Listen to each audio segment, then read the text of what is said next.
Tatago na siya sa mga lilim ng mga dahon ng puno. Charot. Naharangan siya.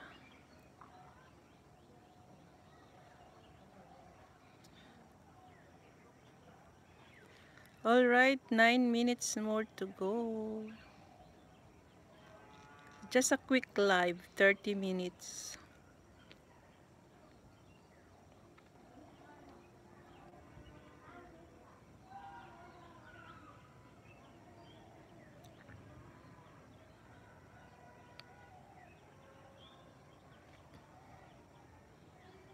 The sun. So, yan. Minsan lang ako nakapag-capture ng sunset. Kasi, usually pag nag-live ako, tapos sabi ko mag-capture ako ng sunset, tapos na pala. Minsan naman, late. I mean, advance. Tapos, kala ko tapos na, hindi pa pala. Sana yon. Wala na. Naglaho na siya. Parang bula.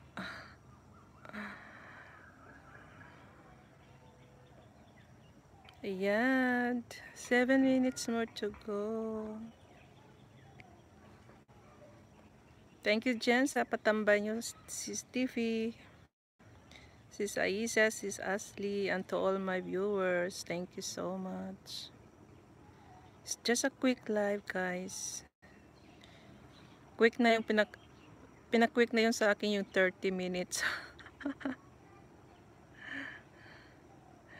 Busy cooking. Yes, it's cooking time now. Dinner time after few hours. Ako din naman magluto-luto after this. Kasi 2 oras lang naman pagitan sa atin.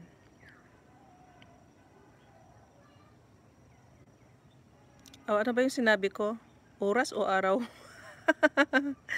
2 hours ahead lang ang Philippines dito sa Bangladesh. Parang wala ako sarili nagsasalita.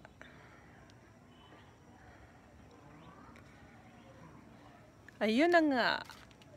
Done sunset viewing. So, wala na siyang sunset at ako'y ikot-ikot na lang sa kapaligiran.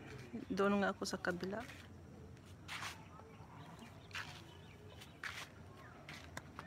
Huwag kang malaglag.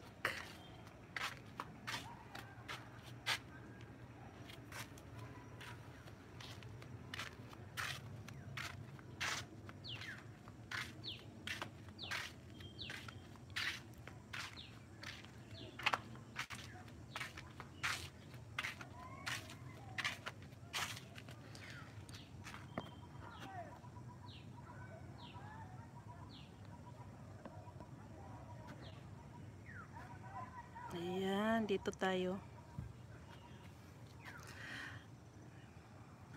Maganda siya, di ba?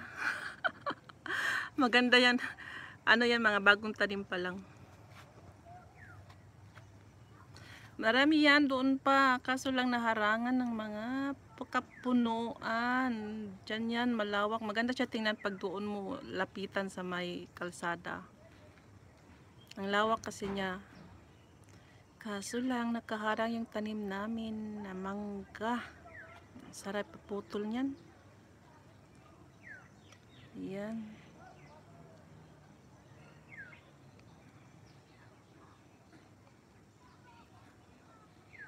Kaya yan na lang.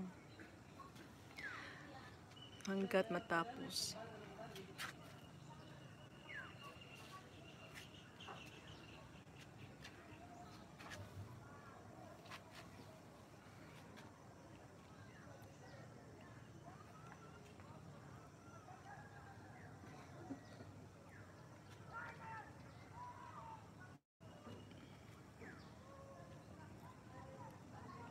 Hindi yata sila magtatanim ng mustard plant. Yun pa naman ang inaabangan ko.